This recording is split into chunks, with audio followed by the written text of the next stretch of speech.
네, 야고보서 4장 한번 읽으면서 제가 좀 설명하고 또 중간중간 대화를 하고 이렇게 진행하겠습니다.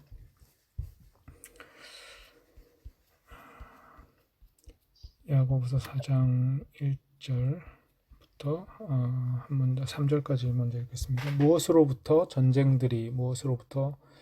여러분 중에 다툼들이 생겨납니까? 바로 이것, 즉 여러분의 지체들 가운데서 싸움을 벌이고 있는 여러분의 욕망들로부터가 아닙니까? 여러분은 탐욕을 부리지만 가지지 못합니다. 살인하고 질투하지만 얻을 수 없습니다. 여러분은 다투고 전쟁을 벌입니다. 가지지 못하는 것은 여러분이 간구하지 않기 때문입니다.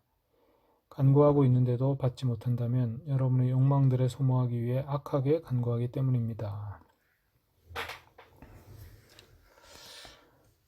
여기에 뭐 일단 이해하기 어려운 부분은 없는 것 같아요. 그리고 여기 이제 단어 중에 하나가 이제 좀 특별한 단어, 욕망들이라는 단어가 있는데, 여러분의 욕망들로부터 어떤 싸움이 벌어진다. 그러니까 이제 지체들 가운데서 싸움을 벌이고 있는 욕망들 이렇게 돼 있는데, 이게 욕망이란 단어는 다른 데서는 다른 데 쓰이는 단어 같으면 여기 이제 육체라는 단어를 많이 쓰잖아요. 그 사도 바울 같은 경우. 예. 그래서 육체라는 단어와 거의 비슷한 뜻으로 쓰이는데 헬라어 단어는 이제 좀 다른 단어입니다. 헤도네라는 그런 단어로 쓰이지만, 그러니까 지체들 가운데서 싸움을 벌이고 있는 욕망들이다 이렇게 돼 있어서, 사도 바울의 용어로 하면 이제 육체의 어떤 육, 육체의 욕구, 그러니까 육체의 소욕을 따라서는 안 된다 할 때 이제 그 육체, 그 단어랑 아주 비슷한 단어 같아요. 그리고 이것으로부터 몸 안에서 싸움이 벌어진다. 그러니까 우리의 몸, 지체들이라는 것은 이제 여기서는 우리의 몸을 말하죠. 그러니까 몸에 이제 손, 눈, 코, 귀, 발, 뭐 이런 것들을 이제 말하는 것, 이게 이제 지체들인데, 그러니까 우리의 마음에 있는 욕망이 지체들 가운데서 싸움을 벌이고 있고, 그것이 이제 몸 밖으로 나와가지고 공동체의 그 형제 자매들 간에 또 싸움이 일어난다. 이렇게 되어 있습니다. 그래서 이 싸움의 근원을 뭐로 보냐면 우리 마음속에 있는 욕망들인데, 이 욕망들이 결국은 우리의 몸과 어떤 뭐 혀나 또는 손이나 발이나 이런 거를 지배하고, 또 그게 또 밖으로 나와서 다른 사람들과 싸우게 하는 이런 그런 어떤 그런 식으로 설명을 하는 거죠. 근원은 이제 그 욕망들이 문제라는 겁니다. 그리고 여러분 탐욕을 부리지만 가지지 못합니다. 그래서 이제 그 탐욕을 부려도 가지지 못하고, 그래서 이제 계속 그 가지지 못하는 것 때문에 욕망에 사로잡히면 계속 가져야 되니까 살인하고 질투하고, 그러니까 이제 계속 죄를 짓는 거죠. 욕망에 사로잡힌 상태에서. 그래서 다투고 전쟁을 벌이고 이제 사람들하고도 막 싸우고 뭐 이렇게 되는 거죠. 그런데 이 가지지 못하는 것은 간구하지 않기 때문이다. 하나님께 구해야 된다. 이제 이렇게 말합니다. 그래서 간구하고 있는데도 받지 못한다면 욕망들에 소모하기 위해 악하게 간구하기 때문이다. 그래서 여기 이제 여러 가지가 나오죠. 욕망에 대한 문제가 나오고, 그 다음에 이제 간구기도에 대한 문제가 나오고, 그 다음에 올바른 간구기도, 이런 주제들이 나오는 것 같아요. 그래서 욕망에 사로잡혀서 그 욕망을 위해서 간구하는 경우는 하나님이 들어주지 않을 수도 있다. 이런 걸 암시하고 있고, 또 우리가 이제 뭔가 얻지 못했을 때 또 뭔가 필요할 때는 하나님께 적극적으로 간구해야 된다는 생각도 여기 좀 들어있고요. 그리고 더 근본적으로 우리가 또 욕망에 사로잡힐 수 있기 때문에 이 욕망을 주의해야 되고, 그 욕망을 만족시키는 일에 우리가 몰두해서는 안 된다. 이런 것도 좀 볼 수 있는 것 같습니다.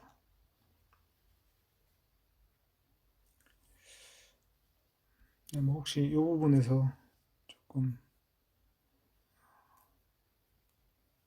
코멘트 하실 부분 있으면 하시죠.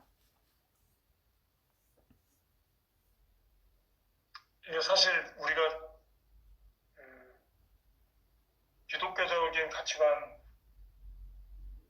조금 벗어나서 요즘 벗어나서 보면, 그러니까 좀 세상 기준으로 보면은 요새 욕망이라는 말이 꼭 그렇게 부정적인 것만 갖고 있지는 않은 것 같은데, 네, 네. 여기서는 아주 그냥 부정적인 걸로 보면 되나요? 그러니까 그 부분이 이제 이 어휘를 어떻게 쓰느냐의 문제인데, 우리가 이제 욕망이라고 했을 때는 오늘날에 우리가 쓰는 욕망하고 또 사도 바울이 쓰는 그 육체라는 단어하고 또 이 야고보 사도가 쓰는 이 욕망이라는 단어가 서로 다른 걸 가리킬 수가 있잖아요. 육체와 욕망은 비슷한 걸 가리키는 것처럼 보이는데 예수님은 뭐라고 했냐면 마음에 쌓은 악이 밖으로 나온다. 입을 통해서 그렇게 말씀하셨어요. 그러니까 마음에 쌓은 악이라는 걸로 예수님 표현하셨으니까 그게 아마 여기서 말하는 어떤 욕망일 수도 있는 것 같아요. 그러니까 뭔가 이렇게 그 예수님의 관점에서는 마음 속에 있는 악이 우리 마음을 사로잡은 다음에 몸 밖으로 튀어나온다. 이게 예수님의 가르침 안에서 나오는 어떤 그 하나의 그림이거든요. 그래서 사람은 그 마음에 쌓은 악에서 악을 내고 마음에 쌓은 선에서 선을 낸다. 그 다음에 나무가 좋은 나무라야 좋은 열매를 맺는다. 이게 이제 다 예수님의 가르침에서는 이제 그런 그 가르침들이 있는 거죠.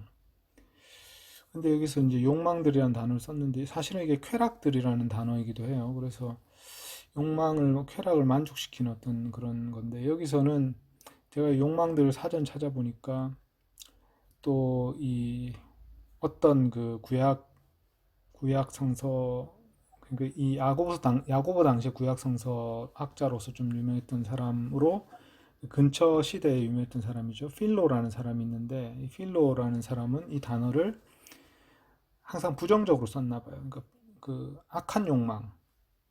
그러니까 여기 그냥 욕망이라고 돼 있지만 이제 악한 욕망들을 의미하는 걸로 쓴 거예요. 그러니까 우리 어떤 자연적인 어떤 욕망, 식욕이라든지 성욕이라든지 또는 어떤 목마를 때 물을 마시고 싶은 욕망이라든지 그런 것도 있을 수 있잖아요.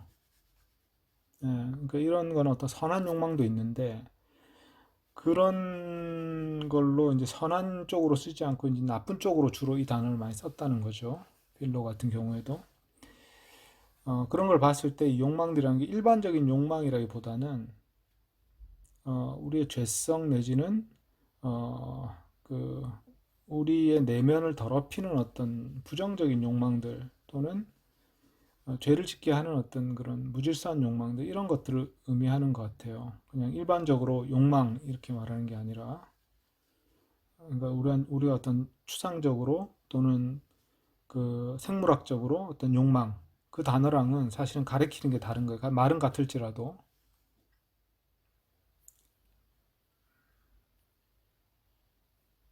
예, 뭐 저도 말씀하신 데 공감하는요. 네, 근데 이제 그냥 사전적 의미를 보면 쾌락도 유쾌하고 즐거운 것이거든요. 그렇죠. 네, 맞아요. 네. 그리고 좀 하나 더 나가면은 욕망이 충족돼서 오는 유쾌하고 즐거운 감정. 네, 그러니까 사전적으로는 네거티브한 게 크게 없어요. 근데 네. 이게 성경에 나오면은 이제 네거티브한 의미로 쓰이니까 항상 그런 건 이게 아니에요. 근데 어쨌든 이 경우에는 네, 음, 그러니까 소원이란 말 있잖아요. 소원. 그러니까 마음이 네, 원하는 바. 소원을 하나님께 아뢰야 되잖아요. 그러니까 그 소원은 나쁜 게 아니거든요. 그 다음에 이제 욕망이라는 것도 우리가 뭔가 필요하다고 생각해서 또는 우리가 어떤 뭐 정당한 즐거움, 기쁨 이런 걸 추구하는 거 그거 자체가 나쁘다고 말할 수는 없고 그거는 너무 지나치게 나가는 거고요. 이 단어 하나를 가지고 너무 지나치게 추론하는 거고 제 생각에는 이 욕망이 여기서는 탐욕과 관련돼 있고 그 다음에 뭔가 이렇게 죄를 계속 부추기는 살인, 질투, 전쟁 이렇게 이제 계속 그것을 부추기는 어떤 마음 속에 있는 악한 세력 예, 뭐 이런 것들을 좀 가리키는 게 아닌가. 그러니까 바울 사도의 용어로는 이제 육체 예, 또는 육체 습관 그런 것들을 가리키는 게 아닌가. 그런 식으로 좀 이해해야 되지 않겠나 생각이 듭니다. 그러니까 욕망이 아까 얘기했듯이 틀림없이 좋은 욕망들이 있고 또 자연스러운 욕망들이 있고 또 그 욕망을 우리가 추구해야 되는 어떤 그런 건강한 욕망도 있으니까 모든 욕망을 싸잡아서 여기서 욕망을 없애라. 그거는 잘못된 가르침이죠. 그렇게 해석하는 거는 잘못된 거죠. 그러면 이제 금욕주의가 되는데, 금욕주의가 기독교적으로 이제 이게 좋은 어떤 태도라고, 항상 옳은 태도라고 볼 수는 없어요. 때로 금욕이 필요하지만 금욕주의가 옳은 건 아니죠. 욕망을 죽여야만 깨끗해질 수 있다. 그런 거는 좀 잘못된 생각이죠.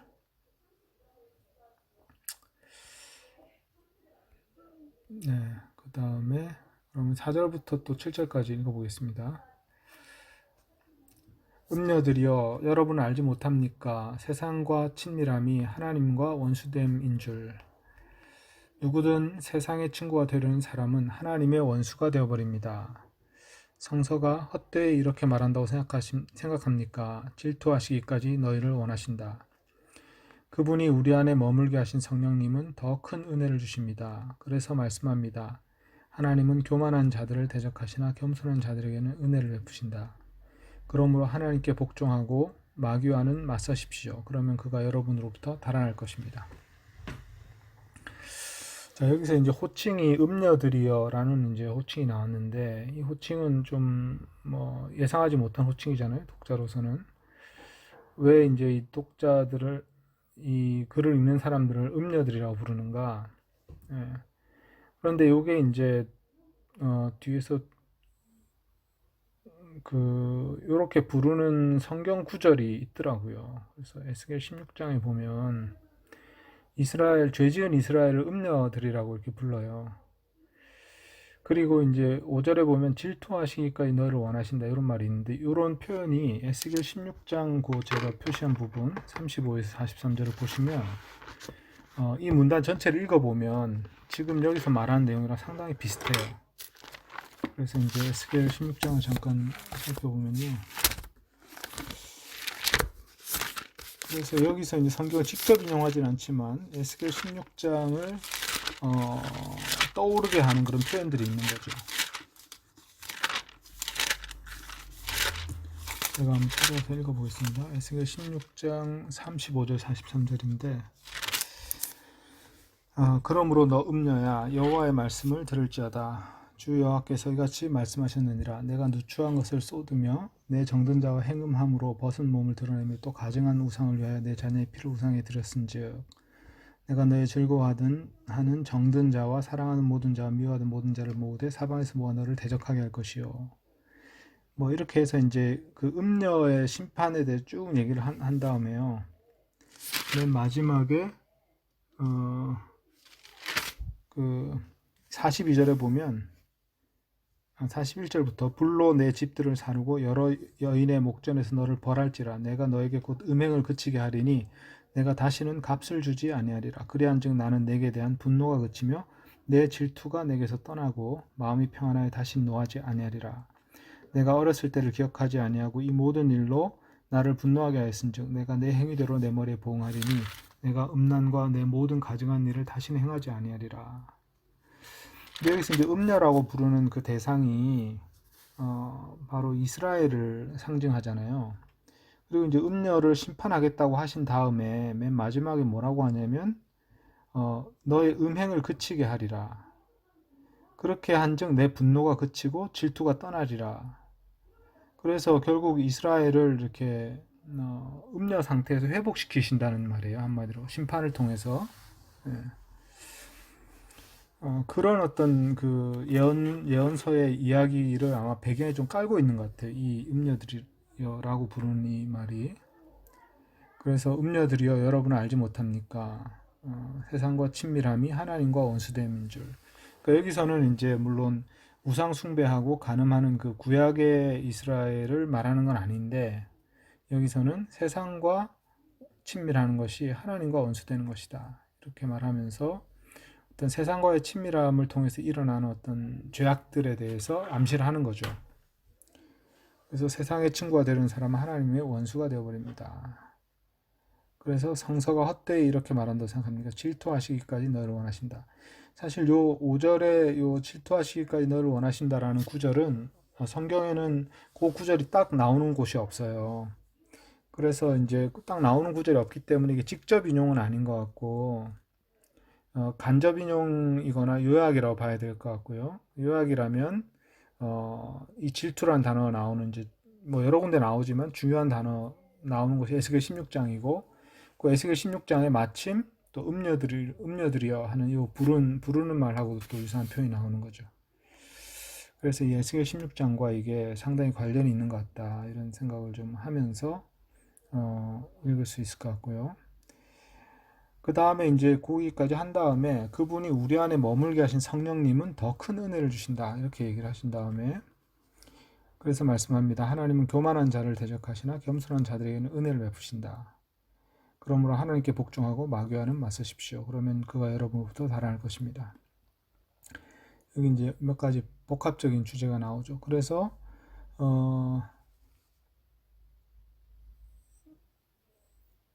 이스라엘 민족 중에, 그러니까 이스라엘 사람들은 다 구원받은 하나님 백성이라고 스스로 생각하잖아요.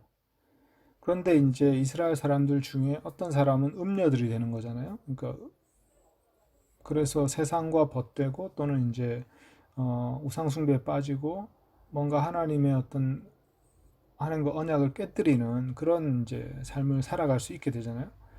그렇게 되는 게 이제 하나님과 원수가 되는 것이고, 그러나 하나님은 그들을 질투하시기까지 하면서 벌을 징계를 하시고 그렇게 해서 돌이키시고, 이렇게 하시기 원하신다. 이제 그런 뜻이 드러나지만, 근데 이제 성령님을 선물로 주신 그 그리스도인의 경우는 성령님이 그 안에 머물므로 하나님의 은혜를 공급받을 수 있는데, 그런데 그런 사람들의 특징은 하나님은 교만한 자들을 대적하시나 겸손한 자들의 은혜를 베푸신다.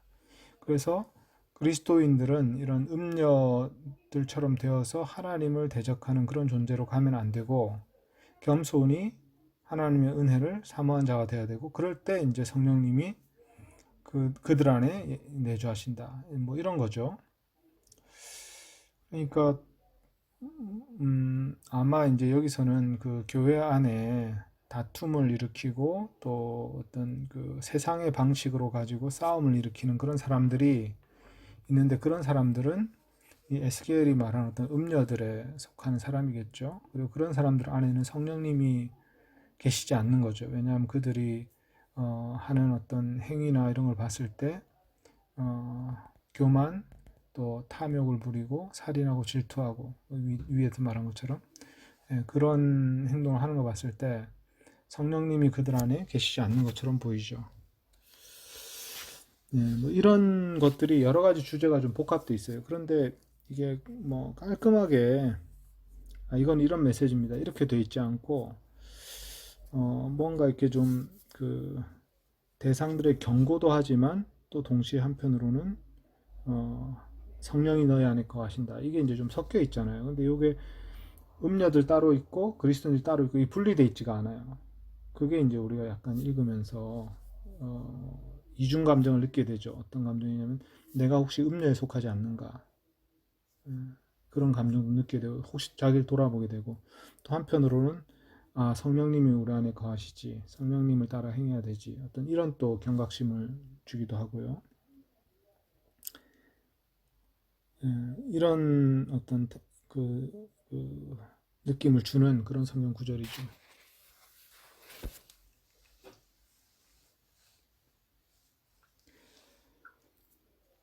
그런데 왜 음녀들의 야고보서의 그 대상은 크리스천들 아닌가요? 서신의 대상은? 맞아요. 근데 크리스천들인데, 근데 그 앞부분에 보면 이제 4장 1절에 보면 그 공동체 안에 어떤 싸움이 있잖아요, 지금. 예. 다툼과 싸움이 있으니까 이 크리스찬 공동체 안에 뭔가 지금 크리스찬 공동체에서는 기대하지 않아야 될 어떤 일들이 벌어지고 있잖아요.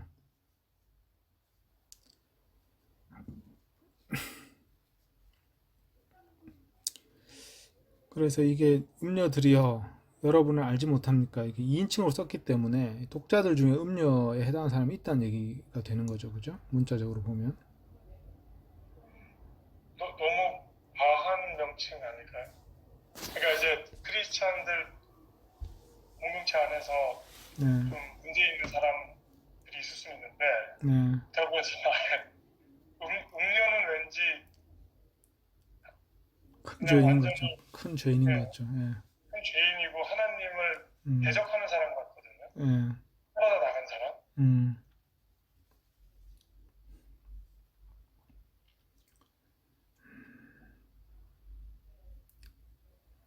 그래서 아마 경고적인 표현 아닐까요? 경고적 표현. 그러니까 이제 그렇게 될 수 있다. 여러분들이 이렇게 그 앞에 보면 서로 싸우고 막 다투고 질투하고 탐욕을 부리고 살인한다. 살인한다는 말은 진짜 사람을 죽이진 않았겠죠. 예수님이 말씀하신 것처럼 말로 공격하는 것도 살인이라고 그랬잖아요. 예수님이 아마 그런 표현인 것 같습니다. 살인하고 질투하고 서로 다투고 전쟁을 벌이고 이런 것들을 이제 공동체 안에서 그런 일들이 벌어지는데 그거는 이미 하나님과의 언약을 깨트린 음녀와 같은 그런 행실이다. 그런 어떤 경고적 의미가 있는 것 같네요.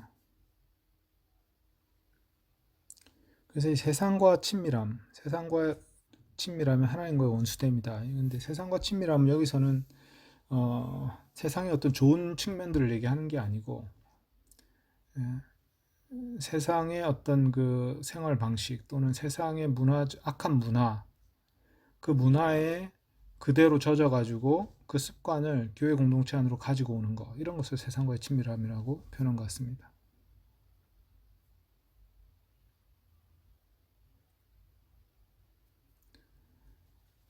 그래서 세상의 가치관과 질서를 교회 안에 가지고 들어오는 거, 이게 이제 하나님과 원수되는 일인 거죠.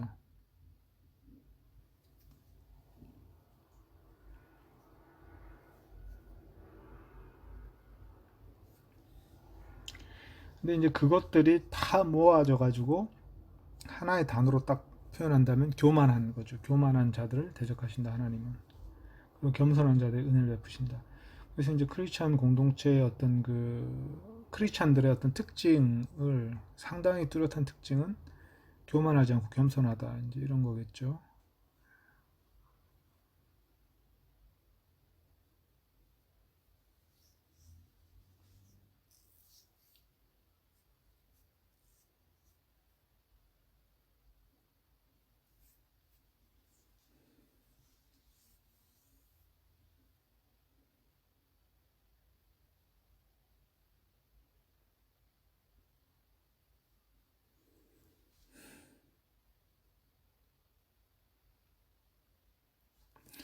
칠절이 이제 또 좀 중요한 그 말씀인데 하나님께 복종하고 마귀와는 맞서십시오. 그러면 그가 여러분으로부터 달아날 것입니다. 사실 마귀와 맞서면 마귀가 여러분으로부터 달아난다. 이게 음, 이게 사실 대단한 어떤 말씀이잖아요. 근데 이 앞부분에 이제 조건이 뭐냐면 하나님께 복종하고 마귀에게 맞서라. 그래서 이제 이 부분에서 이제 우리가 좀 떠올리게 되는 말씀은 예수님이 이제 변화산에서 내려오셔가지고 어떤 그 귀신 들린 남자아이를 치유하신 장면이 있어요. 아버지가 이제 아이를 데려와가지고 치료하게 하는 예수님께 제자들에게 부탁을 했는데 제자들이 고치지 못합니다. 선생님이 하실 수 있거든 좀 도와주세요. 뭐 이렇게 했죠. 그랬더니 뭐 할수 어, 그 말씀 딱 생각이 안 할 수 있거든이 무슨 말이냐. 믿는 자를 위해서 능치 못할 것이 없다. 한 다음에 이제 예수님이 귀신을 쫓아내셨죠. 그리고 나서 이제 제자들이 물어본다고요. 제자들 우리는 왜 쫓아내지 못했습니까? 나중에 그때 예수님이 뭐라고 말씀하시냐면 어, 기도와 금식 외에는 이런 유가 나갈 수 없느니라. 그렇게 말씀하세요. 근데 그 말씀하고 요거랑 이제 좀 관련이 있는 것 같은데 하나님께 복종하고 마귀와 맞서십시오. 그러니까 기도와 금식 외에는 귀신을 쫓아낼 방법이 없다 이렇게 말씀하셨는데 기도와 금식이라는 것이 어떤 의미인가 생각해 보면 귀신을 딱 대면했을 때 그 순간에 기도하고 금식할 수는 없잖아요. 그러니까 결국은 이제 이 사람이 평소에 기도하고 금식하는 사람이어야 된다는 걸 얘기하는 거죠. 제자들이 이제 귀신을 쫓아내려면 평소에 기도하고 금식하는 자라야 이 귀신이 그를 보고 이제 달아날 것이다. 이런 의미라고 우리가 이해할 수 있거든요. 근데 이제 그 표현이 이제 여기서는 하나님께 복종하십시오. 그리고 마귀와 맞서십시오. 그러면 마귀가 여러분으로부터 달아날 것입니다. 이렇게 되어 있으니까 아마 이렇게 이제 그런 관점 본다면 하나님과 동행하면서 하나님께 복종한다. 복종한다는 말은 하나님의 그 복종이란 단어는 그분 앞에 무릎을 꿇고 있는 그걸 말하는 거거든요. 그러니까 기도하는 모습이기도 하죠. 무릎 꿇고 있는 모습이. 그래서 하나님께 복종하는 사람은 마귀와 맞설 때 마귀가 달아나게 된다. 이제 야고보 사도는 이제 그렇게 생각하고 있었던 것 같아요. 그래서 조금 더 이제 그 복음서 용어로 말하면 우리가 이제 평소에 하나님 앞에서 기도하고 금식하면서 하나님과 동행, 성령님과 동행하는 겸손한 자들, 그런 자들은 마귀와 맞설 때 마귀가 알아서 달아난다. 이렇게 이제 이해할 수 있겠죠. 그런 말씀하신 거죠. 야고보 사도가.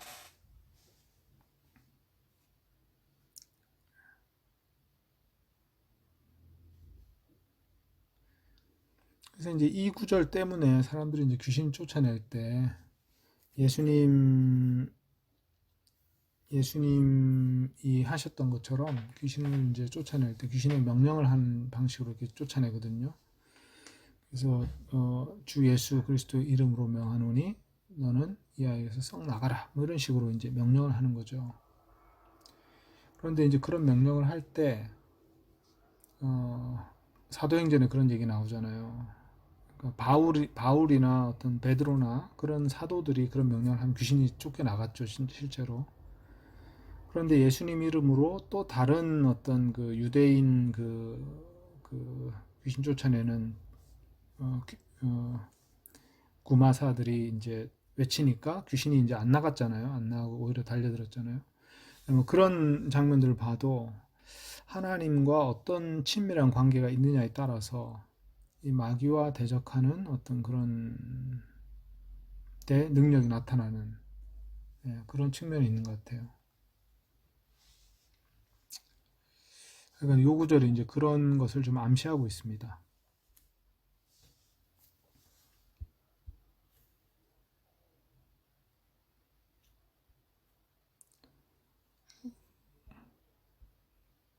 뭐 이 부분 혹시 뭐 얘기 나눌 만한 게 있을까요? 전에도 한번 얘기가 됐던 것 같은데 이게 야고보가 이렇게 얘기할 정도면은 마귀의 존재가 사람들에게 좀 보편적이지 않았을까 음, 예, 그렇네요. 생각이 들거든요. 네, 네, 네. 근데 저희한테는 사실 그렇게 보편적인 존재는 아니잖아요. 그렇게 느끼고 있지 않죠, 그죠? 예,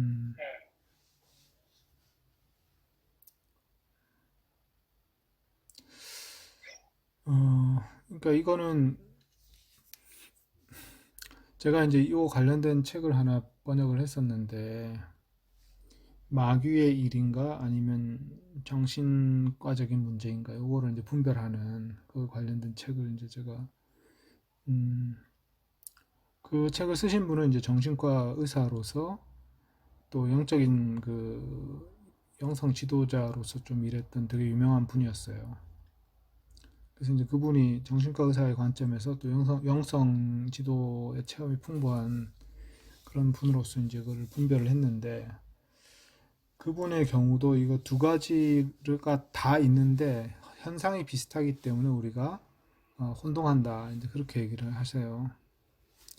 물론 이제 정신과 의사 중에서는 옛날에는 다 귀신이라고 생각했던 게 사실은 귀신의 이야기가 아니고 사실은 정신병이었다라고 믿는 사람도 있어요. 근데 저는 이제 그건 잘 모르겠는데 저는 이제 그 양자가 다 있다고 생각하는 입장이고 귀신이 실제로 이제 있다고 생각하죠. 그래서 이제 그 귀신의 현상과 아까 제가 얘기했던 그 책, 영성지도와 상담이라는 책인데 제가 번역한 책, 그 책 보면 이제 귀신의 역사와 또 정신과적인 현상을 분별해가지고 귀신의 문제는 귀신을 축출함으로써 해야 되는 거고 귀신을 쫓아냄으로써 그다음에 정신과적인 문제는 정신과적 치료를 받음으로써 해결해야 돼요. 근데 이 두 가지가 좀 겹쳐 있을 수도 있죠. 이론적으로 겹쳐 있을 수도 있어요. 그래서 겹쳐 있는 경우에는 정신과적인 문제를 먼저 다뤄야 돼요. 그 다음에 이제 귀신을 쫓아내야 돼요. 이 순서가 되게 중요하거든요. 예. 뭐 귀신을 먼저 쫓아내고 정신과의 문제를 다룰 수도 있는데, 근데 문제는 이게 이제 어떤 경우에는 방향이 정반대 방향이 된다는 거예요. 그래가지고 예를 들어서 귀신 들림인 줄 알았는데 다중인격이었다. 근데 이제 다중인격의 경우는 그 안에 있는 그 다른 인격을 쫓아내려고 하면 더 병이 더 심해져요. 그러니까 이제 이중의 자아가 있는데 그 약한 자아가 숨어 있다가 이제 밖에 튀어나오는 건데 그거를 쫓아내려고 하는 순간 그 약한 자아는 더 강하게 상처받기 때문에 더 증세가 악화된다는 거죠. 그러니까 귀신을 쫓아내면서는 안 되는 거예요. 이 경우는 귀신 쫓아냄이라고 생각하고 귀신을 쫓아내면 안 되는 거죠. 그러니까 이런 다중인격의 경우에는 이 다중인격 문제를 치료해야 돼요. 그 다음에 이제 귀신 들림이 있는지를 다시 봐야 되겠죠. 이제 그런 어떤 순서가 되게 중요한 이슈가 있거든요. 그래서 이제 그런 문제 때문에 함부로 귀신 쫓아내려고 해서는 안 된다는 이제 그게 되게 중요한 문제인 거죠. 그래서 귀신을 쫓아낸다는 사람들의 어떤 그걸 봐도 항상 귀신을 쫓아내면 성공하는 게 아니고 더 악화되는 경우도 많거든요. 그런 경우는 아마 이제 진단이 잘못됐기 때문이다. 저는 이제 그렇게 생각하죠. 어쨌든 그런 문제들이 있기 때문에 함부로 이게 모든 걸 다 마귀의 일이라고 생각해가지고 마귀의 일처럼 이렇게 해결하려고 하면 이거는 상당히 큰 문제가 생길 수가 있다. 근데 그게 이제 현대의학이 좀 밝혀낸 부분이죠. 성경에는 안 나오는 얘기인데. 그런 측면을 좀 고려해서 이 마귀의 일이냐 아니면 이게 그 사람이 가진 어떤 정신적인 어떤 그런 상처나 질병의 문제냐 그거를 분별하는 건 반드시 필요합니다. 그래서 이 양자를 다 아는 사람이 좀 보는 게 좋고 그다음에 양자를 다 모르더라도 서로를 좀 인정하는 사람이 이제 그거를 양쪽을 다 인정하는 사람이 그거를 문제를 다뤄야 온전하게 잘 다룰 수 있죠. 하여간 뭐 귀신 들리는 문제는 이제 그런 문제가 있죠. 그런데 이제 여기서 야고보 사도의 경우는 이제 우리에게 만약에 마귀가 위협한다면 어떻게 해야 되냐? 그럴 때는 우리가 하나님의 자녀로서 하나님과 동행하는 그 손을 단단히 붙잡아야 되고 그 다음에는 마귀와 맞서야 된다 이렇게 말씀하시는 거죠.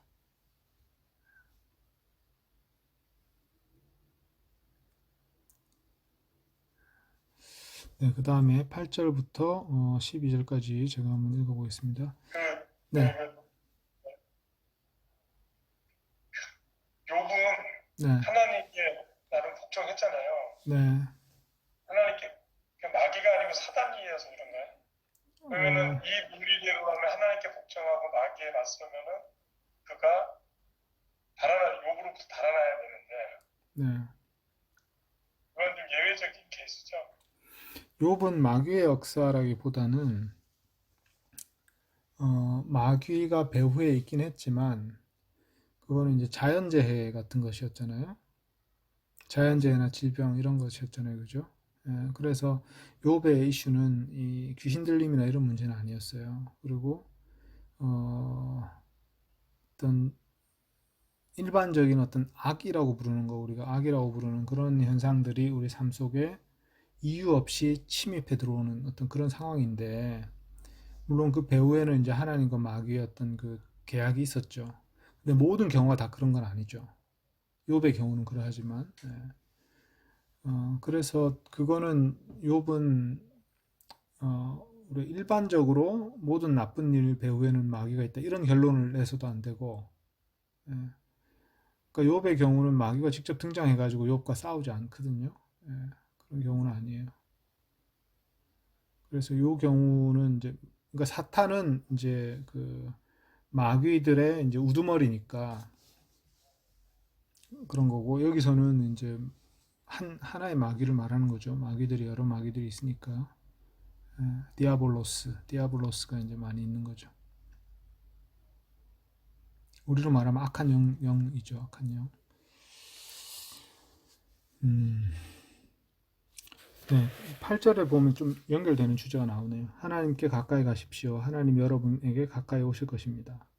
손들을 깨끗하게 하십시오. 죄인들이여. 마음을 순결하게 하십시오. 두 영혼을 가진 자들이여. 비참함을 인식하며 애통하고 우십시오. 여러분들 중 웃는 자는 애통으로 돌이키십시오. 기쁨이 절망이 되게 하십시오. 주님 앞에서 낮추십시오. 그분이 여러분을 높이실 것입니다.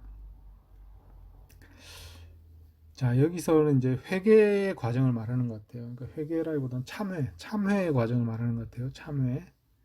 그러니까 예를 들어서 이 앞에 이제 질투하고 다투고 뭐 이렇게 하던 사람, 그 다음에 음녀들, 세상과 친밀하게 살아가는 그 음녀들, 이런 걸로 불렸던 사람들이죠. 그런 사람들이 여기서 죄인들, 또 두 영혼을 가진 자들 이렇게 이제 부르는데, 이런 사람의 경우는 하나님 앞에서 참회해야 되는 어떤 그런 참회를 해야 된다. 자기 죄를 뉘우치면서 그 참회하면 그게 이제 하나님 앞에서 자기를 낮추는 일이고, 하나님이 그 참회하는 영혼들을 용서해 주신다. 이거를 말씀하시는 것 같습니다. 그래서 하나님께 가까이 가십시오. 하나님이 가까이 오실 것입니다. 이렇게 하고, 손을 깨끗이 하라. 이 말은 뭐냐면 이제 계속 짓던 죄를 멈추라는 거죠. 계속 짓고 있던 죄들을 이제는 그만 지어라. 그 다음에 마음을 순결하게 하라. 이거는 이제 마음을 고쳐 먹어야 되는 거죠. 생각을 바꿔야 되고 마음을 고쳐 먹어야 되죠. 그 다음에 이제 비참함을 인식하고 애통하고 울어라. 그러니까 이제 이거는 참회의 어떤 그 감정을 가지고 내가 이런 그 무감각한 죄악의 상황에서 벗어나기 위해서 자기의 비참한 상태를 인식하고 애통하고 울어야 된다. 그렇게 말합니다. 그래서 웃는 자는 애통으로 돌이켜라. 기쁨이 절망이 되게 하라. 이게 이제 진짜 참여하는 사람의 마음이죠. 주님 앞에서 낮춰라. 그분이 여러분을 높이실 것이다. 그러니까 이제 실제 참여 기도를 드릴 때 이제 우리가 어떤 태도와 어떤 감정을 가져야 되는지 이 말씀이 그대로 이제 얘기를 해주시는 것 같아요. 그러니까 이 죄라는 게 우리가 점점 둔감해지기 때문에 자꾸 합리화하게 되고 또 무감각해지기도 하고 이런 것이 있는데, 어느 순간 이게 정말 내가 떠나야 될 어떤 삶의 방식이고 잘못된 것이구나 깨달았을 때는 참회하는 게 필요하고 참회의 기도를 드리는 게 필요한 거죠. 그때는 하나님 앞에서 우리를 낮춰야 되고 비참함을 인식하고 애통하고 울어야 되는 겁니다. 이제 이런 식의 어떤 그 참회 기도가 필요할 때가 있다는 거죠.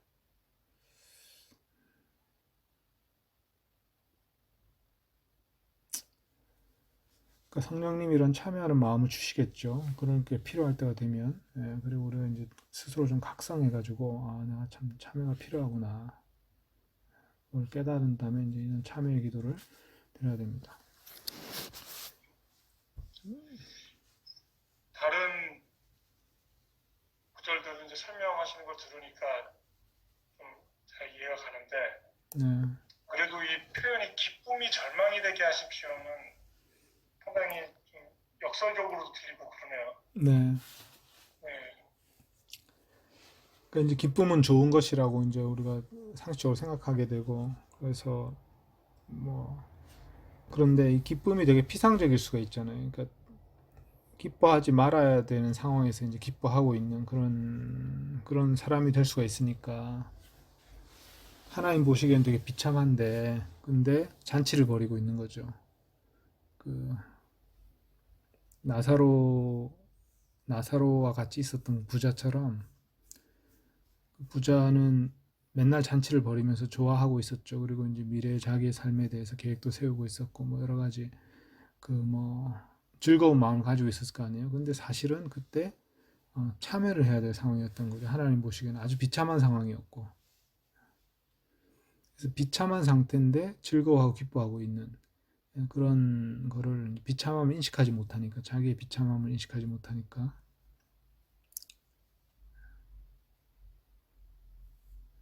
그래서 이 기쁨이 진정한 기쁨이라기보다는 피상적인 기쁨 또는 피상적인 만족, 예, 그런 것일 수도 있겠죠.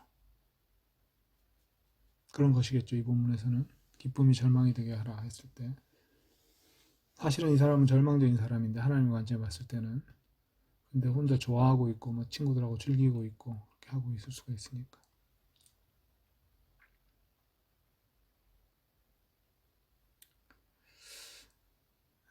그 10절이 중요한 것 같아요. 주님 앞에서 낮추십시오. 그분이 여러분을 높이실 것입니다. 그러니까 우리는 하나님 앞에서 겸손하고 낮추는 마음, 그 다음에 애통하는 마음, 회개하는 마음, 이런 그 참여하는 마음, 이런 것들이 항상 있어야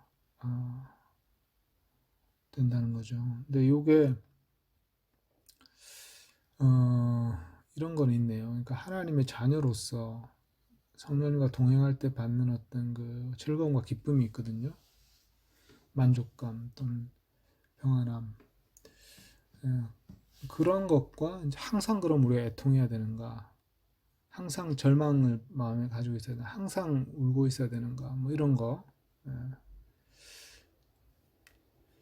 그래서 사실은 항상 그럴 수는 없잖아요. 그러니까 하나님이 주시는 은혜에 감사하면서 우리가 기쁜 마음으로 살아야 되는 순간이 훨씬 더 많아야 될 것 같은데, 근데 이제 그렇게 살다 보면 무감각해져 가지고 하나님의 은혜를 머리로는 알지만 가슴으로 느끼지 못한 상태에서 피상적인 삶을 살아가는 어떤 그런 때가 올 수가 있고, 그런 때에 또 우리가 잘못 행해가지고 죄에 빠져가지고 또 벗어나지 못하는 그런 이제 상태가 될 수도 있고,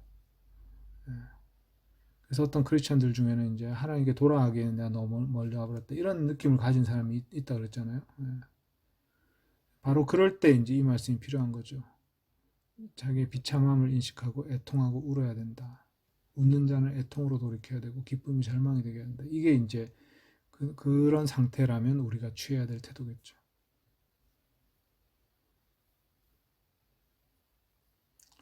다시 주님 앞에 낮추면 주님이 우리를 높이실 것이다. 그러니까 낮추어서 하나님 우리를 높이시고 우리에게 어떤 새로운 기쁨과 새로운 확신을 주실 때까지 자기를 낮추는 그 참회 시간이 필요하다. 이런 것 같습니다. 그러니까 이제 앞부분에서는 음녀들이여 뭐 한 다음에 또 이제 다투는 사람들 그런 사람들에 대해서 꾸짖은 다음에 그 사람들에 대한 해법을 주는 거죠. 참여하라. 이런 해법을 주는 겁니다. 그 다음에 11절은 개인적으로 그런 해법을 줄 뿐만 아니라 그 다음에 행동 방식에서 어떤 변화가 있어야 되냐. 11절에 보면 서로 비방하지 마십시오, 형제들이여. 형제를 비방하는 자들과 그의 형제를 심판하는 자는 율법을 비방하고 율법을 심판합니다. 당신이 율법을 심판한다면 당신은 율법의 실행자가 아니라 재판관입니다. 입법자요 재판관인 분은 한 분이시며 그분은 구원하시거나 멸망시키실 수 있는 분입니다. 이웃을 심판하는 자여 당신은 누구입니까? 이것도 예수님 말씀에 나오는 거잖아요, 그죠? 비판하지 말라, 비판받지 않냐거든. 그 산상수훈에 나오는 그 말씀이죠. 여기서는 단어가 좀 바뀌었지만 이제 비방하지 말라. 그래서 이제 그 비방한다는 거는 이제 형제에 대해서 어떤 판단을 내리는 건데 율법으로 판단해가지고 그 죄인이다 아니다 이거를 이제 자기가 판단하는 거죠. 그게 이제 심판하는 행위가 되는 거죠. 근데 그 행위는 율법을 비방하고 율법을 심판하는 행위랑 비슷하다. 그 표현은 뭐냐면 율법을 무시한다는 말입니다. 한마디로. 그러니까 율법이 우리의 것이 아니라 하나님의 것인데 마치 자기가 그 율법을 정한 것처럼 그 율법을 가지고 마음대로 해석하고 마음대로 비방하고 마음대로 판단한다면 우리는 율법에 따라 심판받을 존재들이지 율법을 가지고 심판할 존재들은 아니라는 거죠, 우리가. 그래서 당신은 율법의 실행자가 아니라 율법의 재판관이 되어버렸습니다. 우린 재판관이 아니라 사실 실행자라는 거죠. 그러니까 우린 율법의 종이 될 필요도 없지만 우린 율법의 주인이 될 수도 없는 거죠. 율법의 주인은 하나님이시니까. 그래서 율법을 우리는 실행해야 될 자들이죠. 하나님의 법을. 그런데 이제 재판관이 되려고 한다. 그래서 예수님 말씀처럼 비판받지 아니하려거든 비판하지 마라. 형제의 눈 속에 있는 티끌을 꺼내주겠다. 이렇게 하지 마라. 네 눈 속에 있는 들보를 깨달아라. 뭐 이런 말씀들이 이제 생각나는 거죠. 그 다음에 12절. 입법자여 재판관인 분은 한 분이고 그분은 구원하시거나 멸망시키실 수 있는 분이다. 그러니까 하나님이 그걸 결정하시는 거죠. 모든 사람을 심판하시는 분이니까. 이웃을 심판하는 자의 당신 누구입니까? 심판할 자격이 없다는 겁니다. 우리는. 그래서 이웃이 잘못을 행하더라도 우리가 심판자는 아니기 때문에 그 심판의 최종 그 심판은 하나님께 달려 있다는 것을 우리가 기억해야 되는 거죠. 물론 뭐 여기서 사족이지만 크리스찬 공동체에서나 일반 세속 공동체에서 심판을 해야 되는 사람이 있어요. 그러니까 크리스찬 공동체 안에서 교회 안에 어떤 그 분쟁이 생겼을 때 재판을 해야 되는 그 재판관이 필요하잖아요. 그러니까 교회 안에서 이제 재판관은 뭐 당회나 당회가 지정한 어떤 그 사람이 재판을 하겠죠. 그 다음에 이제 교회의 지도자들이 잘못했을 때는 노회나 총회에서 또 재판부가 있어 거기서 이제 판단하죠. 그런 어떤 그 재판관으로 공동체에서 임명받은 사람은 판단을 해야 됩니다. 그런 사람조차도 판단하지 않으려고 하면 안 되는 거죠. 그 다음에 이제 세속의 법관들도 판단해야 되죠. 그거는 이제 하나님의 권위를 위임받아서 판단하는 것이죠. 그리고 그 판단을 잘 함으로써 하나님께 칭찬을 받고 하나님의 권위를 위임받은 권위를 실행할 수도 있는 거죠. 그러나 이제 모든 사람이 남을 판단할 수 있느냐? 그건 아니라는 거죠. 판단을 재판관에게 맡기든지 아니면 하나님께 맡겨야 되죠. 궁극적인 판단은. 그거는 약간 사족이었고, 그러니까 어쨌든 우리는 판단하는 자가 아니다. 심판관이 아니고 재판관이 아니다. 재판은 하나님이 하신다.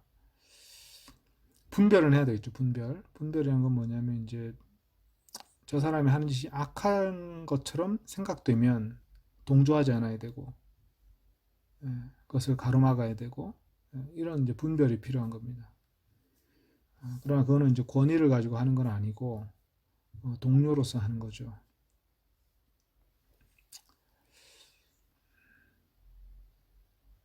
네, 뭐 이 주제는 우리가 이제 산상수훈에서 좀 많이 다뤘던 주제긴 합니다.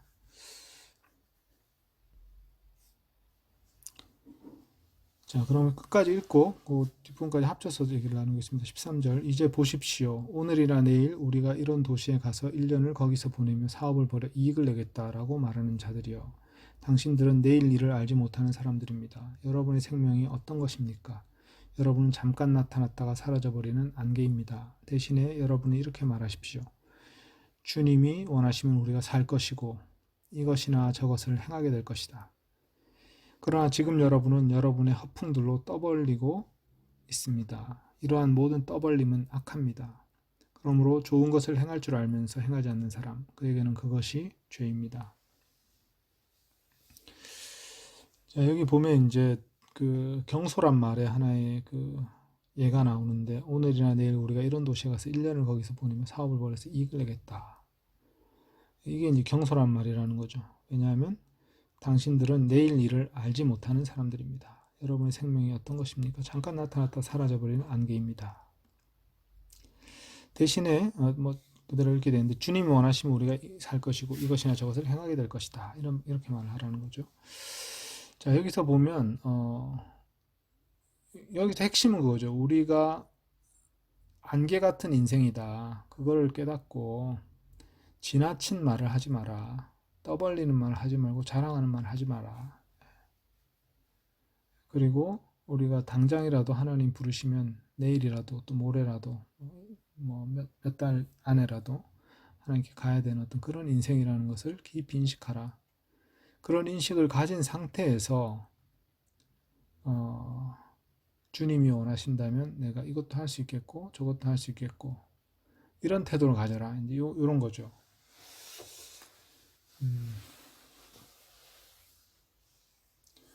여기서 이제 당장 나오는 질문은 그럼 이제 우리가 미래를 계획을 할 수 없는 것인가? 뭐 이런 질문을 할 수 있는데 미래에 대해서 어떤 확고한 계획을 가지거나 뭐 비즈니스 계획을 세우거나 이런 걸 해서는 안 되는 것인가? 그건 아닙니다. 그런 취지로 이 말씀을 똑 떼어서 이제 그 13절만 딱 떼서 보면 그런 것 같지만 전체 취지로 보면 그런 건 아니에요. 그리고 이제 예수님의 다른 가르침들도 보면 달란트 비유 같은 거 그런 거 보면 각 사람의 달란트를 나눠주고 주님이 다시 오실 때 그 달란트를 어떻게 사용했는지 체크하시는 그런 이야기가 있기 때문에 그 이야기 보면 이제 그 달란트를 잘 사용하기 위해서 뭔가 계획을 세우고 비즈니스를 하고 뭐 이런 게 있단 말이죠. 그래서 여기서는 이제 모든 비즈니스를 하지 말라 그런 것도 아니고 미래 계획을 세우지 말라 그런 뜻도 아니에요. 여기서 핵심 뭐냐면 내 마음먹기에 미래가 달렸다라고 생각하는 그 태도가 너무 경솔하다는 거죠. 그래서 그런 태도가 아니라 하나님이 허락하시면 내가 이것도 할 수 있고 저것도 할 수 있고 우리의 인생은 그냥 잠깐 나타났다 사라져버리는 안개 같은 것이고 사라진 뒤에는 흔적도 남지 않는 그런 존재일 수 있으니까 자기 자신을 너무 대단하게 생각하지 말고 겸손한 마음으로 하나님이 뜻하시면 우리가 이것도 하고 저것도 할 수 있을 것이다. 이 정도 생각하는 게 좋겠다. 이게 이제 야고보 사도의 조언인 것 같습니다. 그 이상은 다 허풍이다. 허풍. 떠벌리는 허풍이다. 그리고 그것은 악한 것이다. 이렇게 말하는 거죠. 모든 떠벌림은 악합니다. 17절은 조금 이제 분리된 말씀처럼 보이는데 요걸 또 제가 좀 묵상을 좀 해봐야 되는데 좋은 것을 행할 줄 알면서 행하지 않는 사람 그에게는 그것이 죄입니다. 그래서 지식은 있지만 실천하지 않는 것이 이제 죄가 된다. 이제 이런 뜻인지 그런 뜻이죠. 1차적으로는 그런 뜻처럼 보입니다.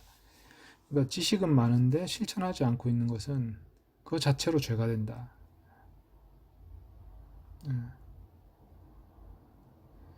또는 두 번째 가능한 뜻은 뭐냐면 선을 열심히 행하고 있지 않으면 그에게는 그것이 죄를 낳는 일이 된다. 그러니까 선을 부지런히 행하지 않으면 죄가 생겨나게 된다. 이제 그렇게 해석할 수 있는 이유는 이 동사 때문인데요. 17절의 그 동사 그것이 죄입니다 이라고 했어요. 죄가 그에게는 그것이 죄입니다 이렇게 말할 수도 있지만 그에게는 죄가 생겨납니다 이렇게 번역할 수도 있거든요. 예.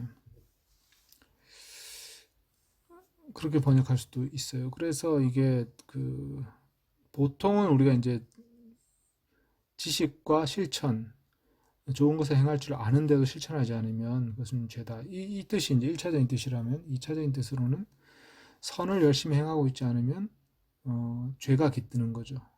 죄가 생겨난다. 이런 뜻도 될 수가 있어요. 이 문장이. 근데 어쨌든 그 둘 중에 하나겠죠. 아니면 뭐 둘 다를 암시할 수도 있고.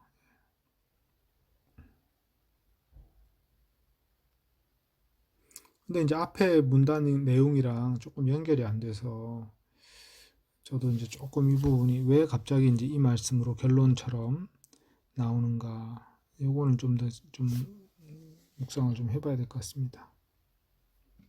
저도 지금 정확하게 왜 이게 연결되는 건지 잘 못 찾겠더라고요. 혹시 좋은 아이디어 있으세요? 17절의 앞부분과 어떻게 연결되는지.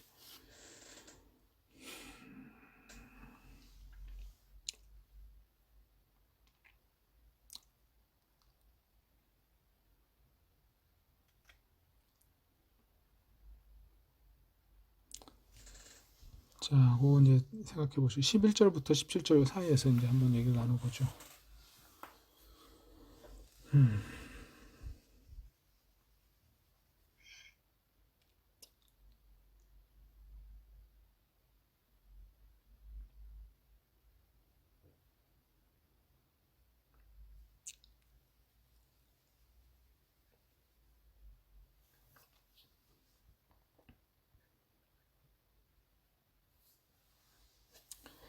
저도 돌아보면 옛날에 약간 이거 허풍을 떠는 말을 많이 한 것 같아요.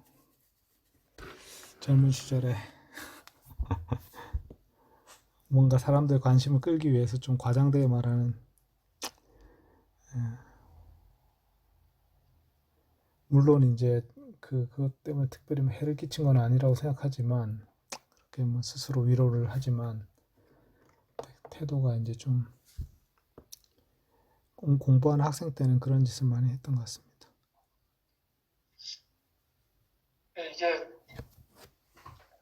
미래에 대해서 나쁜 확신 말고 좋은 확신은 이제 필요한 경우들이 많잖아요. 예를 들면 어떤 걸까요, 그게? 좋은 그러니까 이제 학생. 뭐 되게 확신 있게 얘기하는 거죠. 뭐 음, 나를 따르면은 내가 뭐 2, 3년 후에 뭐 회사에서 어떤 비즈니스 비전 같은 걸 얘기할 때 그런 걸 많이 하잖아요. 예, 예. 자, 지금 여러분들 뭐 힘들지만 내 하잔대로 하면은 굉장히 좋은 결과가 있을 거다. 음, 뭐 이런 이야기들은 가장 많이 쓰는 거죠, 그렇죠. 리더들이. 예, 맞아요. 예. 근데 이제 이런 구절들을 보면은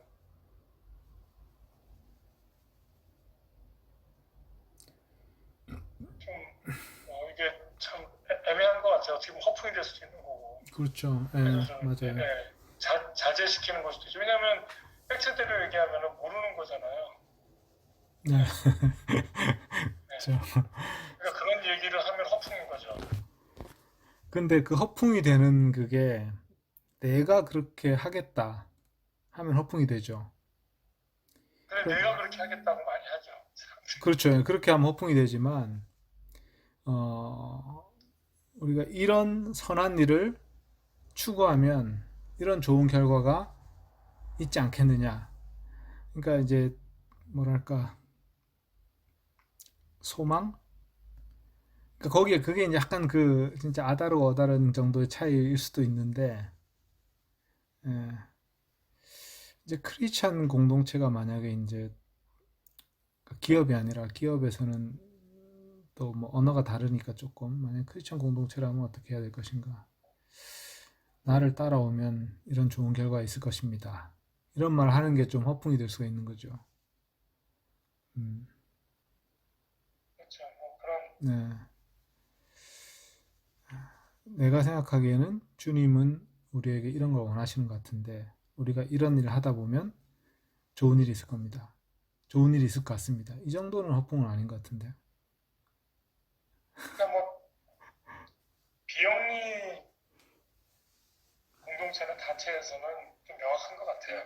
네, 네, 그렇게까지 하는 건 좀 네, 허풍인데 네, 일반 뭐 정치, 음, 경제 이런 데서는 참 이런 허풍과 네, 어떤 비전, 확신 이런 거가 좀 경계가 좀 모호하죠. 맞아요. 네. 아니면 드라마틱하게 하지 말아야 되는 거죠. 그러니까 세상과 벗대는 게 하나님과 벗대는 건데 세상의 방식이 예, 더 설득력이 있어 보이고 사람들을 더 이렇게 추종하게 만드는 어떤 그런 그 수사법이 있는 거죠, 그죠? 세상적인 그렇죠. 수사법이. 예.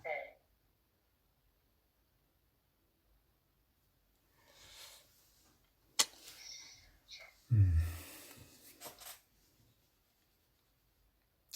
그러니까 이게 이제 이 말을 그대로 하느냐 안 하느냐의 문제가 아니라 마음의 태도의 문제인 것 같습니다. 우리의 네, 생명이 맞습니다. 예, 진짜 안개 같은 존재라는 거를 깊이 인식하는 거.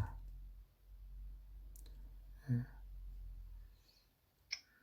그 17절에 좋은 것을 행할 줄 알면서는 어떤 거죠? 어떤 상태인 거죠? 이게 뭐 문자 그대로 이게 좋은 거 생각할 줄 아는 거 한번 볼게요. 영어로는 뭐라고 번역되어 있냐면 어, whoever knows what is right to do. what is right to do. 어떤 것이 옳은 것인 줄 어떤 것이 행해야 될 옳은 일인 줄 아는 거. 이렇게 이제 영어 번역했어요. 근데 요거는 이제 조금 한번 해석을 조금 더 거친 것 같아요. 그러니까 올바른 행동이 무엇인 줄 알면서도 하지 않는 거. 요게 이제 올바른 행동이 무엇인지 알면서도 하지 않는 거. 이렇게 이제 영어로 번역을 했는데, 근데 이제 헬라어는 물론 그런 뜻이 될 수도 있지만, 음, 음, 좋은 것을 행할 줄 알면서도, 조금 더 넓은 의미가 있죠. 좋은 것을 행할 줄 알면서도. 그러니까 이 좋은 것이라는 게 윤리적으로 옳은 것일 수도 있고, 상황에 적절하게 맞는 것일 수도 있고, 다른 사람에게 도움이 되는 것일 수도 있고, 그런 좋은 어떤 것을 행할 줄 아는 것. 할 수 있는 여건이 되는데도 뭐 이런 거일까요? 그냥 아는 것이라고 되어 있거든요. 네. 그러니까 내가 이렇게 하면 좋을 것이다라는 걸 아는데, 이건 좋은 일이다, 선한 일이다 아는데 그걸 하지 않는 거. 그게 아까 그 영어 번역하고 똑같네, 그러고 보니까. 이건 능력의 문제는 아니고요, 지식의 문제예요.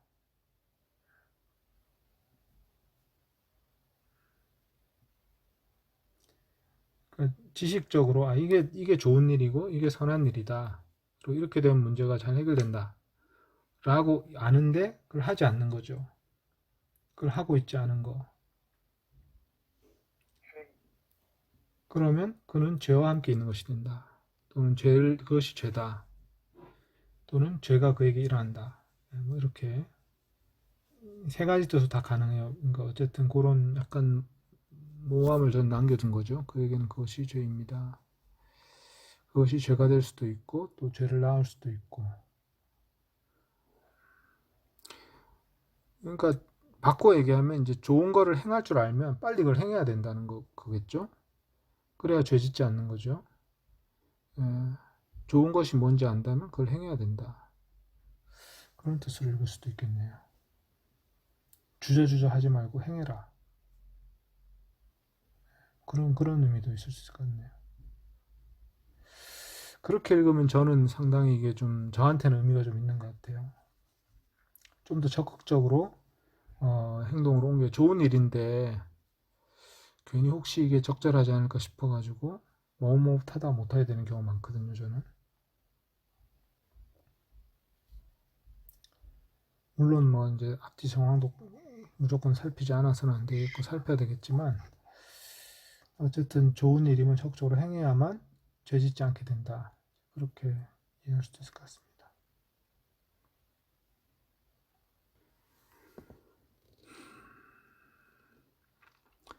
그런데 이 앞부분하고 연결이 잘 안 돼요. 그런 뜻으로 읽었을 때 왜 이 말이 갑자기 나오는지.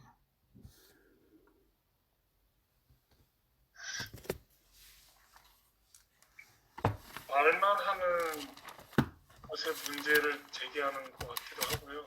네. 말은 사람들이 말로는 되게 많이 나가잖아요. 예. 그리고 이제 그렇죠. 아까 비방도 그렇고, 예. 사실 이런 거 아니 이웃을 도와야지 뭐 이런 얘기를 한다든지, 어떻게 그럴 수가 있어? 하나님이 이런 말씀하셨는데.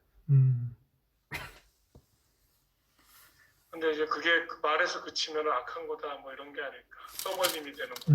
그러네요, 진짜. 네. 그거가 연결되는 것 같아요. 그렇게 보면 뭐냐면 떠벌리기 좋아하는 사람은 사실은 아는 만큼 행하지 않는 경우가 많이 있죠. 근데 이제 아까 우리 그 앞부분에서 어느 부분이었냐면 3장 13절에 이제 여러분 중 누가 지혜롭고 지식이 있는 사람입니까? 그로 하여금 선한 생활 양식에서 나오는 그 행위들을 지혜 온유함 안에서 보이도록 하십시오. 마음속에 질투나 야심을 가지고 있다면 진리를 거슬러 떠벌리거나 거짓말하지 마십시오. 이런 지혜는 위로부터 내려오는 것이 아니고 땅에 속한 것, 본성적인 것, 마귀적인 것입니다. 그러니까 지혜로운 사람과 어리석은 사람을 이제 분별하는 그 차이가 뭐냐면, 선한 생활 양식에서 나오는 행위를 보이는 사람이 지혜로운 사람이고, 질투나 야심 가지고 말로 떠버리는 것, 진리를 거슬러 떠벌리거나 거짓말하는 것, 이게 이제 악한 사람이죠. 그러니까 이 야고보 사도의 마음속에는 선한 사람과 악한 사람이 이제 대조가 된다면, 한쪽은 말로 떠벌리는 걸 잘하는데 실제 행동은 되게 악하고 마음속에 질투와 야심이 있는 거예요. 그러니까 자기를 위대하게 만들려고 하는 그런 사람이 있어요. 그거는 이제 악한 사람인 거죠. 그런데 또 선한 의인은 어떤 사람이냐면 지혜와 총명이 있는 사람은 선을 행함으로써 자기의 지혜를 보이는 사람이죠. 그러니까 여기 보면 알고도 행하지 않는 사람과 아는 것을 조용히 실천하는 사람과 이 두 종류의 사람을 이제 구분하는 것 같습니다. 그렇게 보면 전체 맥락에서는 좀 말은 많은데 행하지 않는 사람하고, 그죠? 행할 줄 알면서 그것도 또 행하고 있는 사람, 이게 대조가 되는 것 같네요. 그러니까 이 야고보 사도가 이 17절 말씀을 마음속에 앞에 얘기를 쭉 하면서 계속 이 17절 말씀을 생각하고 있었던 것 같아요. 잠시만요. 네네.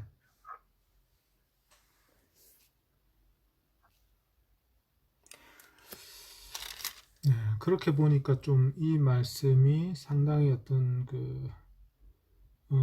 물론 이 문맥에서는 앞뒤와 잘 맞지 않지만 전체 흐름 속에서는 이 야고보 사도가 말하려고 하는 어떤 핵심 메시지와 좀 연결이 되는 것 같다는 생각이 드네요. 말이 많은 것보다도 믿음의 실천이 많아야 된다. 이런 취지를 계속 말씀하셨잖아요. 행함이 없는 믿음은 죽은 것이다. 이런 거.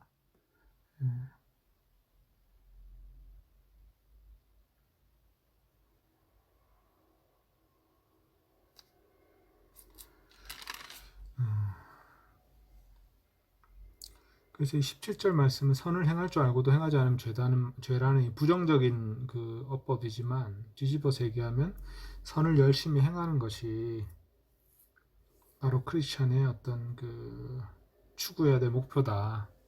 예. 그렇게 그런 메시지로 보면 전체 주제랑 맞는 것 같습니다.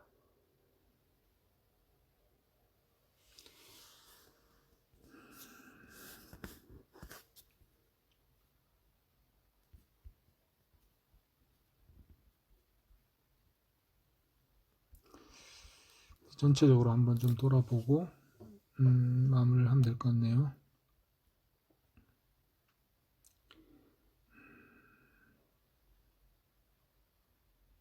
혹시 뭐 전체적으로 보면서 또 말씀하시고 싶은 부분 있으면 말씀하시죠.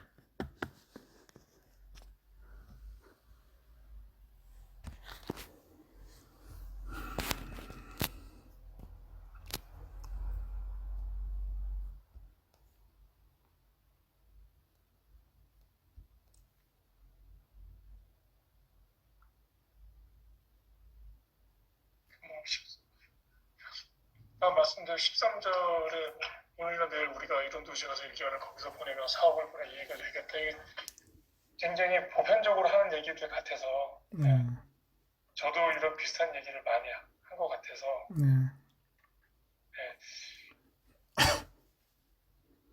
이거 좀 지혜롭게 해야 될 것 같다는 생각이 드네요. 안 할 수도 없고. 마음의 태도가 중요한 것 같아요, 그죠? 마음의 태도. 그러니까 우리가 미래에 대해서 어떤 얘기를 할 때는 뭔가 미래를 내가 좌지우지할 수 있다라는 어떤 그런 태도는 조금 어리석은 것 같고 경솔한 것 같고, 그러나 또 미래에 대해 어떤 계획을 또 세우긴 세워야 되죠. 계획을 세우지 말라는 말씀은 아닌 것 같아요, 이 말씀. 뭐 미래에 대한 확신은 교만하고 문제가 있는 건데 의지는 좀 다른 것 같아요. 의지라는 생각을 좀 의지의 표현이라는 생각을 하면서 미래에 대한 얘기를 해야 되겠다 생각이. 그렇죠. 선한 목적을 위해서 어떤 의지를 품는 것, 그거는 굉장히 바람직한 일이죠.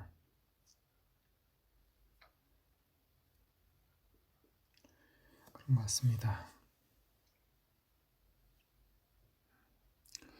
이 생명의 문제, 여러분의 생명이 어떤 것입니까? 잠깐 나타났다 사라져버리는 안개입니다.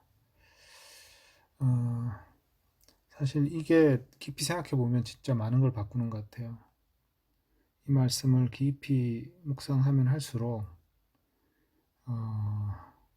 지혜가 생긴다 그럴까? 이거는 뭔가 많은 변화가 생길 수 있는 그런 말씀이 아닌가. 왜냐하면 우리가 생명이라는 것이 잠깐 있는 존재라고 생각하지 않고 굉장히 긴 시간 동안 주어진 어떤 것인 것처럼 생각하며 살아가는데 사실은 잠깐 나타났다 사라지는 것이고, 그 다음에 우리가 어떤 대단한 걸 남길 거라고 생각하는데 사실 안개처럼 아무것도 못 남기는 거죠.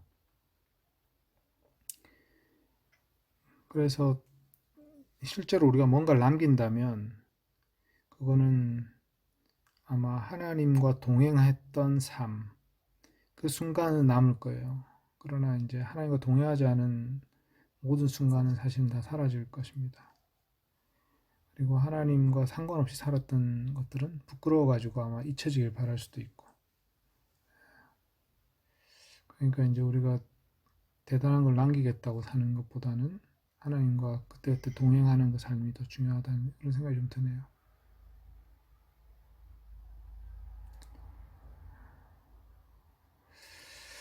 네, 그럼 이 정도로 마무리하고 기도하고 마칠까요?